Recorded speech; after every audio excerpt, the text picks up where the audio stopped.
스페인에는 지금 한국이 하나의 열병처럼 번지고 있습니다. 불과 몇 년 전까지만 해도 한국이 어디 있는지조차 몰랐던 사람들이 이제는 유튜브에 한국 여행 브이로그를 올리고 구독자 수십만 명을 모으는 시대가 된 것이죠. 그리고 오늘 소개할 커플은 스페인 출신의 여행 유튜버 커플 모치와 그의 여자친구입니다. 과연 스페인 커플의 눈에 비친 한국은 어떤 나라였을까요? 여행의 첫 번째 목적지는 부산이었습니다. 그리고 부산에서 이들이 제일 먼저 찾아간 곳은 해동용궁사. 동해 바다 절벽 위에 세워진 이 사찰은 한국의 절들 중에서도 유독 특별한 곳인데요.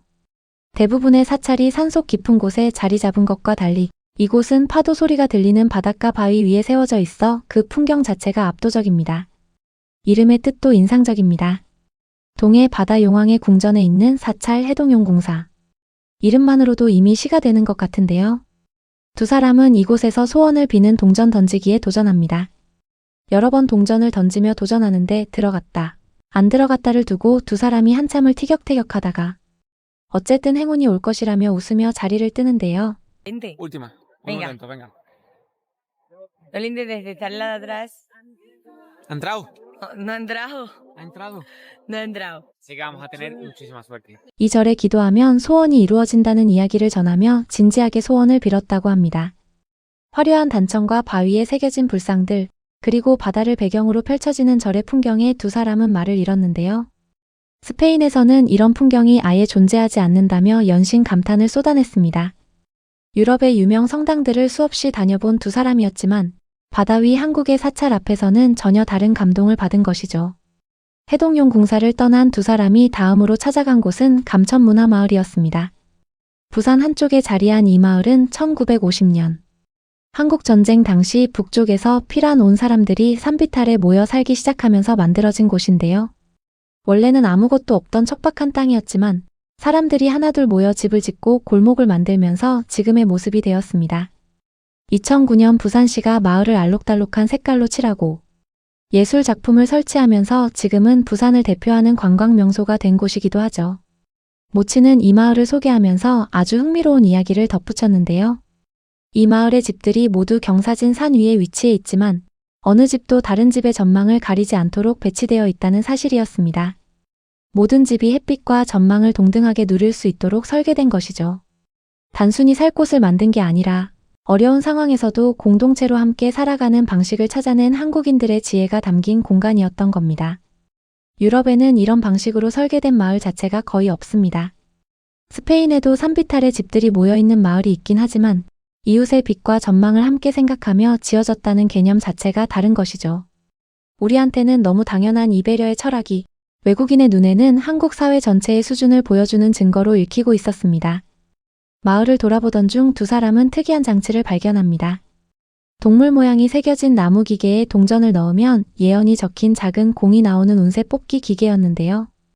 용, 토끼, 원숭이, 돼지 등 12지신 동물들이 새겨진 기계 앞에서 두 사람은 진지하게 자신의 동물을 고르고 동전을 넣어 운세를 뽑아봅니다. 나온 종이에는 한국어로 가득 적혀 있어 뭐라고 쓰여 있는지 전혀 알 수가 없었지만 그 과정 자체가 너무 재미있다며 한참을 웃었습니다. 나중에 숙소에서 번역기를 돌려보겠다며 소중하게 챙겨 넣는 모습이 귀엽기도 했는데요. 우리한테는 익숙한 운세 뽑기가 외국인에게는 이렇게 특별한 한국만의 문화 체험이 되고 있었습니다. 점심으로는 부산에서 유명한 피자집을 찾았습니다. 그런데 이 식당에서 두 사람이 처음 마주한 건 피자가 아니었습니다. 피자를 기다리는 동안 테이블 위에 놓인 오이 피클이었는데요. 한국 피자집에서는 피클을 먹으며 입안을 개운하게 하는 게 일반적인 문화인데 스페인에서 피자를 먹을 때 이런 것은 전혀 없다며 신기해합니다. 이 피자집은 부산에서 1990년대에 처음 문을 연 로컬 피자 맛집으로 한국인들에게는 어린 시절 추억의 음식이기도 한 곳입니다. 마침내 나온 피자는 스페인이나 이탈리아의 피자와는 완전히 달랐습니다. 도우가 훨씬 두툼하고 촉촉하며 치즈는 끝없이 쭉쭉 늘어날 정도로 풍부했는데요. 한국식 치즈 피자의 매력에 두 사람은 완전히 빠져버렸고 배가 터질 것 같다면서도 마지막 한 조각까지 남김없이 먹어치우고 맙니다. 여기서 또 한 번 한국의 음식 문화가 얼마나 외국인의 입맛을 사로잡는지 확인할 수 있었는데요. 피자에 피클이라는 조합, 처음에는 이상하게 보이지만 한번 맛보면 그 의미를 바로 이해하게 된다는 것이죠. 음식 하나에도 세심한 배려가 담겨 있는 한국의 식문화가 이 커플의 식탁 위에서도 그대로 빛나고 있었습니다. 그런데 이 여행에서 두 사람이 단순히 먹고 즐기는 것만 경험한 건 아니었습니다. 서울로 돌아온 뒤 두 사람은 또 다른 한국의 모습에 반하기 시작합니다. 지하철역 내 상가의 넥타이, 가발, 각종 생필품을 파는 가게들이 즐비한 것을 보고 깜짝 놀랍니다. 지하철 타러 가다가 갑자기 넥타이가 필요해지면 사면 되고, 먼지떨이가 필요하면 사면 되고, 심지어 가발이 필요해도 살 수 있다며 점점 황당한 예시를 들다가 두 사람 모두 웃음을 터뜨립니다. 그러면서 덧붙이는 한마디 스페인에서는 이런 거 절대 없어라며 진지하게 고개를 끄덕입니다. Anda, que me hace falta el plumero. Entonces se lo compras y ya te vas a tu siguiente destino. O será así, yo no sé. ¿Tú lo entiendes, Mochi? O, oye, que me hace falta la peluca, que me queda la peluca en casa. 한국의 지하상가 문화, 우리에게는 너무 익숙한 풍경이지만 외국인의 눈에는 이게 얼마나 편리한 시스템인지 새삼 느끼게 해주는 장면이었습니다. 또 한 식당에서는 모바일 충전 서비스가 너무나 자연스럽게 운영되고 있는 것을 발견하는데요. 20대 가까이 되는 핸드폰들이 한 줄로 충전되고 있는 모습을 보며 이런 것이 너무나 당연하게 갖춰져 있는 나라가 한국이라며 멍하니 바라봅니다. 스페인 식당이라면 어림도 없는 일이라고 했는데요. 한국은 식당에서 밥 먹으면서 폰 충전을 공짜로 맡겨두는 나라입니다. Algo que se me olvidó decir que me ha sorprendido mucho de aquí, de Corea, es que en todos los restaurantes hay para poner el móvil a cargar, hay como un sistema para poner todos los móviles a cargar y está súper normalizado que tú vayas y le digas, me pones el móvil a cargar y te lo pongas. Y tienen como una fila como de 20 móviles cargando. Eso me ha parecido súper fuerte. 이게 전 세계 어디서나 가능한 일이 아니라는 걸 이 외국인의 눈을 통해 다시 한번 깨닫게 됩니다. 봄날 서울의 골목을 걷다가 두 사람은 예상치 못한 광경과 마주합니다. 도심 한복판 거리 위로 벚꽃이 완전히 만개해 있었던 것입니다. 걸을 때마다 꽃잎이 눈처럼 흩날리는 그 거리에서 여자친구는 두 팔을 활짝 벌리고 서서 눈을 감습니다. 바람이 불 때마다 하얀 꽃잎이 사방으로 날리는 모습이 마치 영화의 한 장면 같다며 탄성을 내지르는데요. 스페인에도 봄은 있지만 이렇게 거리 전체가 꽃으로 덮이는 풍경은 경험해 본 적이 없다고 합니다.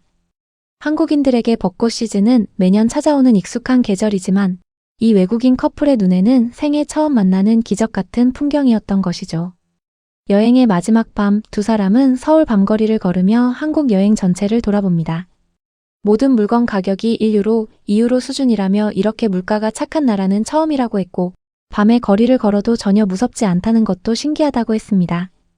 스페인에서는 밤에 혼자 걷는 것 자체가 상당한 주의가 필요한 일인데, 서울에서는 늦은 밤에도 사람들이 자유롭게 돌아다니고, 조명이 환하게 켜진 거리가 계속 이어진다는 사실에 두 사람은 진심으로 놀라워했습니다.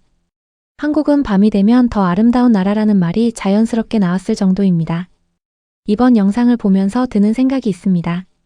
우리가 매일 당연하게 누리는 것들, 바닷가, 절벽 위 사찰, 전쟁의 기억을 간직한 골목길 마을, 봄마다 꽃잎이 쏟아지는 거리, 지하철역 안 상가, 밤에도 안전한 도시. 이 모든 것이 외국인의 눈에는 단 한 번도 상상해 본 적 없는 세계입니다. 한국은 아름답습니다. 오래된 역사와 빠른 성장이 한 도시 안에 나란히 숨쉬는 나라. 그리고 그것을 이제 전 세계가 하나씩 발견해 가고 있습니다. 이 스페인 커플의 카메라에 담긴 한국의 봄날이 오늘 이 영상을 보는 여러분에게도 오랫동안 기억될 것 같습니다.